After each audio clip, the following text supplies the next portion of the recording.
Salut les amis, on se retrouve dans cette nouvelle vidéo pour parler de gestion de stress. Pour les personnes qui ne me connaissent pas, je suis Margaret Canvey, coach en bien-être et en nutrition.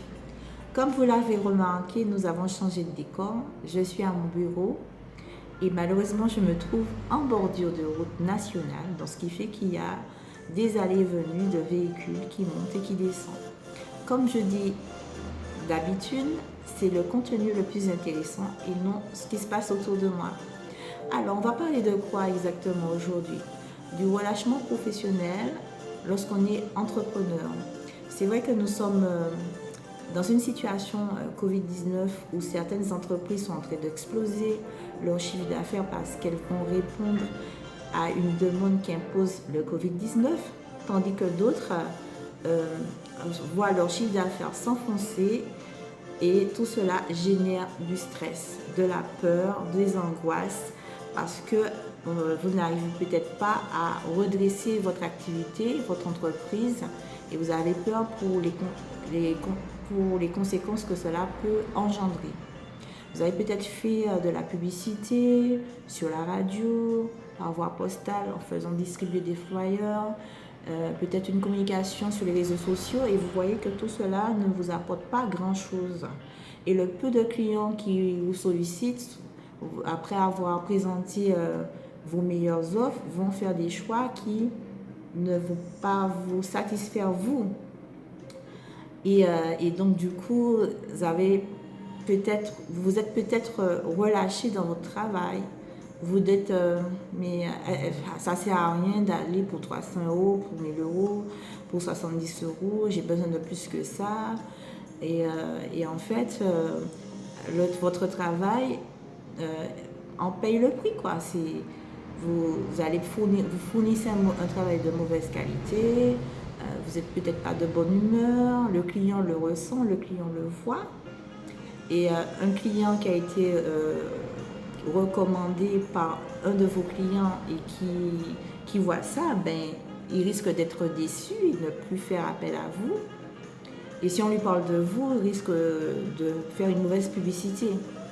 Donc, que puis-je vous conseiller? Tout d'abord, c'est de faire un break, de vous remettre en question, de se dire stop un moment et puis de se dire voilà.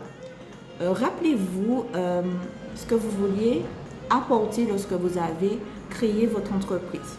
Quel genre de travail que vous vouliez fournir?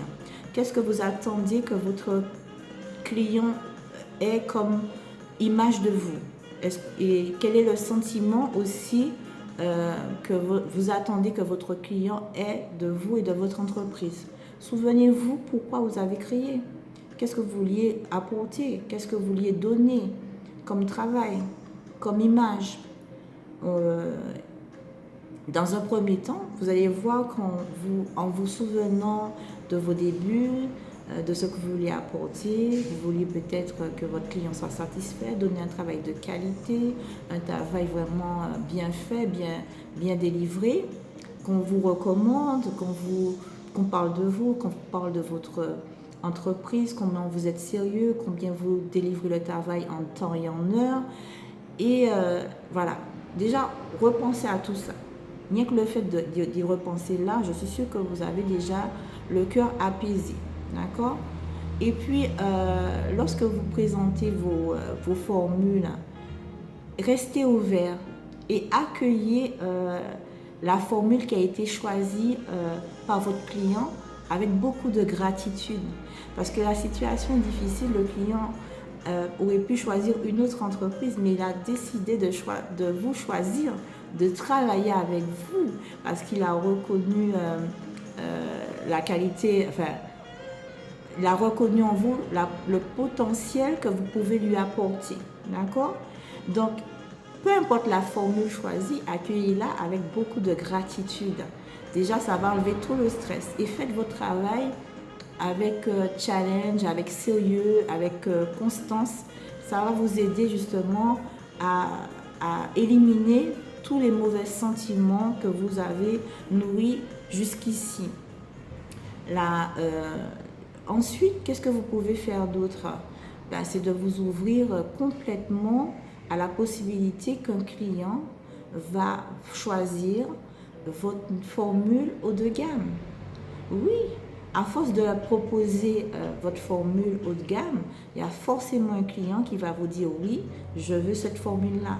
Parce que vous avez été reconnaissant, vous avez pratiqué la gratitude vers les formules qui ne vous paraissaient pas très importantes. Vous les avez donné de l'importance et donc du coup, le fait de rester ouvert, l'univers va vous récompenser, il va vous donner justement le client, ou je dis le, mais ça peut être les clients qui vont choisir votre formule haut de gamme.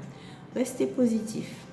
Quand ça ne va pas, vous faites un break, vous respirez, vous prenez du recul, vous lâchez prise et on repart à bloc et on travaille comme au début en étant consciencieux. Alors, le relâchement n'est pas bon du tout pour vous entrepreneurs, surtout dans cette situation, parce que ça met mal le client, ça l'attriste et il est déçu parce qu'il comptait tellement sur vous et le fait de ne pas lui fournir l'accueil et le travail qu'il espérait, ça ne va pas vous apporter grand-chose. Ça va vous donner peut-être ce client, mais ce client ne va pas vous recommander, il ne fera plus appel à vous. Donc, restez dans des bons sentiments, travaillez les points que je vous ai donnés dans cette vidéo. Et si vous avez besoin de regarder cette vidéo pour comprendre toutes les notions que je vous ai apportées, n'hésitez pas à la regarder encore et encore. Si vous avez aimé ma vidéo, vous pouvez la liker, la partager. Si vous avez des questions concernant le thème que nous avons abordé, vous pouvez me les laisser en commentaire ou encore venir me voir en MP et je me ferai un plaisir de vous répondre. Merci d'avoir regardé cette vidéo et je vous dis à bientôt dans une prochaine vidéo. Allez, bonne fin de semaine à tous. Bye bye.